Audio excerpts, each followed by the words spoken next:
Hey everybody, Kyle here. Thanks for joining me. Today we're going to be taking a look at the San Fernando Valley. This is a place that's near and dear to my heart. I've lived here all of my life. And if you're looking to move to Los Angeles and you're thinking to yourself, well, I don't necessarily want to live in a big congested city, you may be looking at different suburbs around Los Angeles that make sense for you.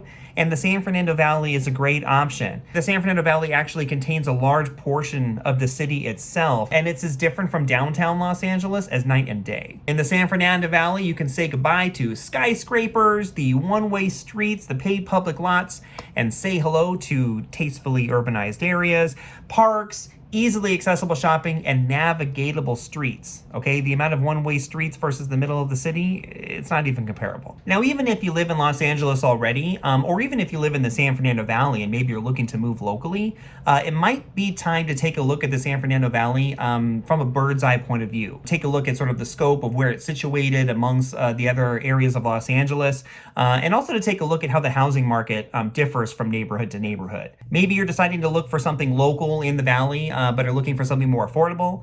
Maybe you're looking for a great investment opportunity, or maybe you're looking to see what your house might sell for if you were to put it on the market today. So I have information that's going to help you with all of that. So let's go ahead and get to it.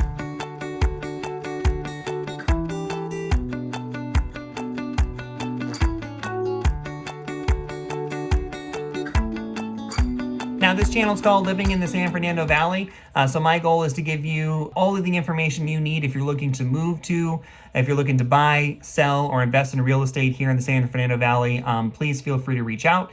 You're gonna wanna pay attention to the videos because a lot of the things that I just brush upon in this video, I'm gonna go into depth on in later videos. So please hit subscribe, follow the channel so that you can be alerted to all the new videos that come out and all the new information that we're gonna have coming your way. Okay, so to begin, where exactly is the San Fernando Valley in relation to Los Angeles? This may seem simple to a lot of you that are watching this, but a lot of you don't exactly know. So here we're looking at Los Angeles. That's sort of the main part, that's downtown LA. And then right up here to the northwest, this is what we refer to as the San Fernando Valley. Typically when we talk about the San Fernando Valley, we're looking at sort of like Calabasas. This goes all the way up by these hills here, right over Porter Ranch. It then continues a little bit north. The northernmost part of the San Fernando Valley is right here at Sylmar.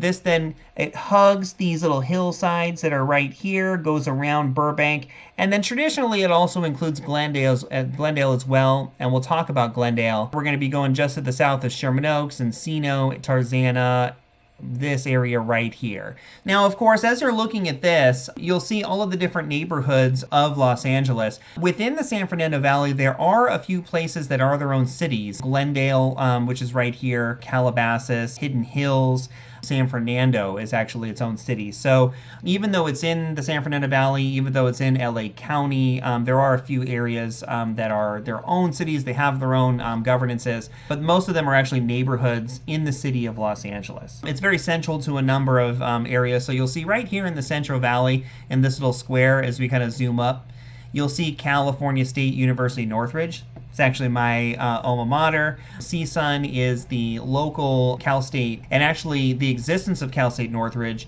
actually drives a lot of activity that's around the area there in Northridge. So you'll see there's a lot of restaurants, shopping, there's a major mall that's right over here. So all of the entertainment is sort of built around Cal State University. Now, if we're going to take a look at the San Fernando Valley, we should also take a look at sort of how it's situated amongst the rest of Los Angeles. Here, as we pull out of the valley, you'll see a couple things to kind of point out. From the valley, you're very close to a number of highlights. So you've got Universal Studios that's right down here. You've got right over here is that's where Dodger Stadium is. You have a number of amazing museums. You've got the Getty right over here, which is a fantastic place to go. And then, of course, you have sort of like the greater LA areas, Santa Monica. If you're not from the area, you may have heard of Santa Monica. You may have heard of areas like Beverly Hills, Brentwood, things like that. Those are all in Los Angeles proper, but as you'll see, they're just down the street from the valley. So if you want to get to Santa Monica, if you're living in the valley here, you actually have the option of taking a number of canyon roads over these hills that it'll put you right over here. You'll see there's canyon roads here.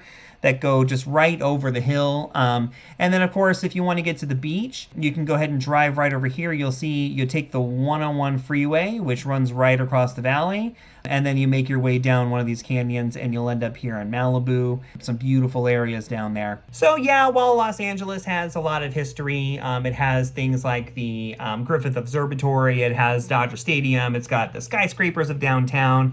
The Valley really is home to a lot of really cool things as well. Like I've already talked about Cal State Northridge, but we've got Universal Studios Hollywood is home to us. Now, of course, for those of you who live locally, you know exactly what that is. But for those of you who don't, Universal Studios is the only theme park that actually is a actual working movie studio as well. So not only is it a cool attraction, but it's also a great piece of history. And it actually is one of the reasons why the San Fernando Valley exists even as it does today. One of the knocks that I think we get on Los Angeles is the fact that maybe we're not the nicest, maybe the traffic is terrible, maybe the parking is terrible. And that may be true to a large extent. That's why a lot of people choose to live in the valley, because a lot of those are resolved here. And then there really is a sense of community. There's some wonderful schools, there's some wonderful areas, and there's really well-kept neighborhoods. So I think that when you talk about Los Angeles, when you're not living in Los Angeles, I think you're thinking of the city, sort of the city proper. But if you live in the San Fernando Valley, you know that it's sort of a different world out here. And of course, I haven't mentioned it yet, but we are home to one of the absolute best fast food franchises in the world, frankly, and that is In-N-Out. And yes, I went ahead and did the legwork for you. And here is a map of all of the In-N-Outs that we have in the valley. That's 15 In-N-Outs. Okay, you've got a ton of options if you live here. So if you're not from here, you haven't had In-N-Out, come here. You have 15 different places. If you have a favorite In-N-Out in the valley, please go in the comments and let me know which one your favorite is. Now, the housing market.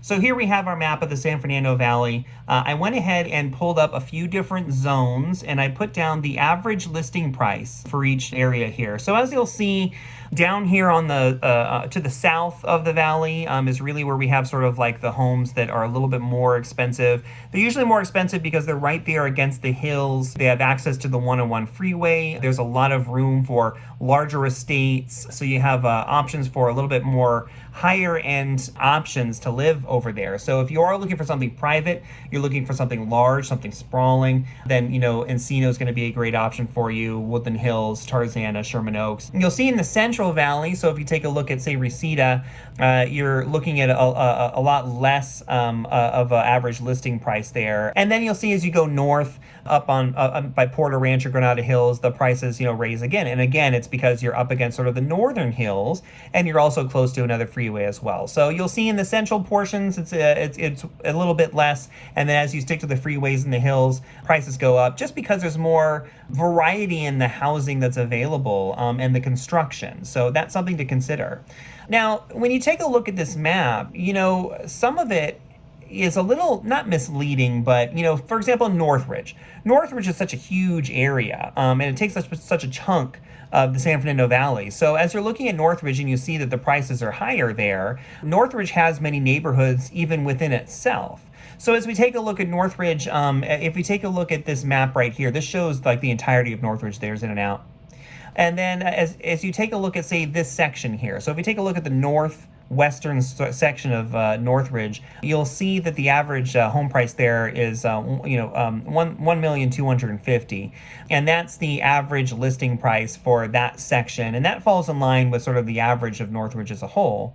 But as we take a look, so let's say we take a look at the opposite end of Northridge, so the southeastern end of Northridge, average home prices there are less by about $200,000.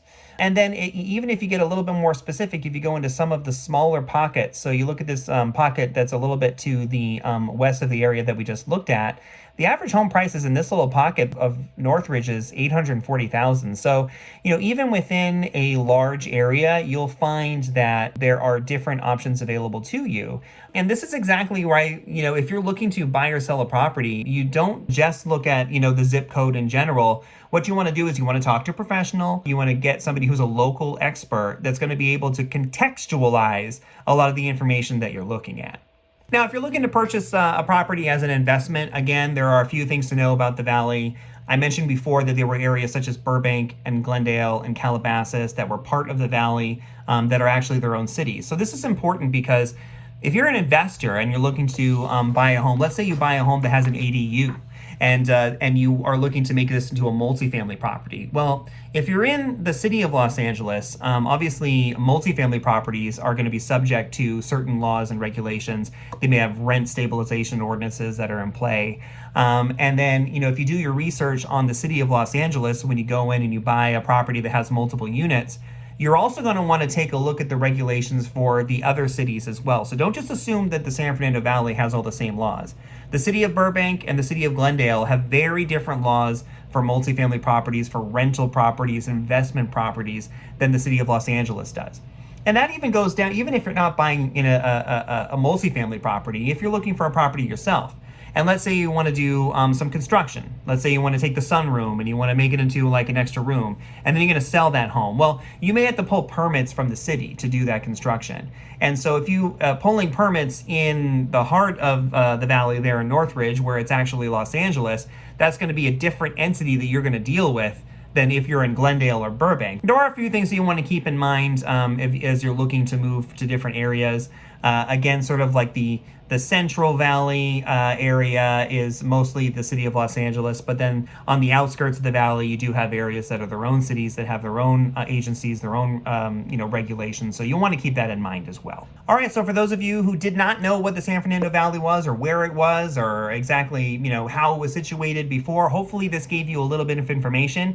If you're from the valley and you were just yearning for more info and you're like, why didn't they talk about Chatsworth? Why didn't they talk about all the different areas that I live in? Why didn't they talk about Porter Ranch? Well, I guarantee you that on this channel, we will take a deep dive into all of these different areas. If you are looking to move to one of those specific areas and I have not covered it in one of my channels already, please give me a call. I'm happy to talk to you about it. Again, I think that everybody could benefit from having a local expert talk to them about making decisions about real estate here in the valley. It's a great place to live, but there's a lot of things to know. So if you have any questions, please give me a call, and I hope this was a help. Take care.